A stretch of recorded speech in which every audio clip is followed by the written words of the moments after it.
What's up, beautiful people? This is Mike from iGetsWell and I hope you are having an amazing day. Today's video, I want to talk about the LG OLED C1 48-inch, and a lot of people have asked me this question that isn't it too big when you're using the LG OLED C1 48-inch as a monitor? And I want to talk about why I have it wall mounted and how it saves the space for me when it is wall mounted and I don't have to worry about the table space. So let me show you guys how it is. So this is my PC right here, which is connected to the NVIDIA RTX 3080, give me the HDMI 2.1 specification, full 40 Gbps bandwidth.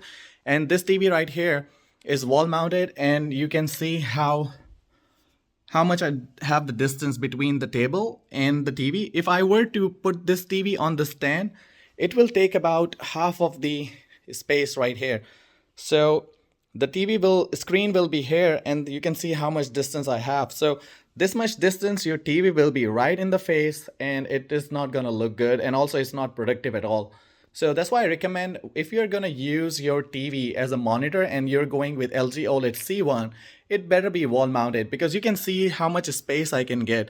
Also, this table, I can pull it forward and can make more distance from the TV so that it's not really a huge PC monitor. I wish like in future we're gonna have the 42 inches size, and I have heard Samsung is making more smaller OLED monitors. Right now LG has OLED monitor, but it's really expensive. So the only choice for the gamers, for the PC enthusiasts right out there, they can only choose the LG OLED C1 in 48 in size right now, which can do everything that you want it to do.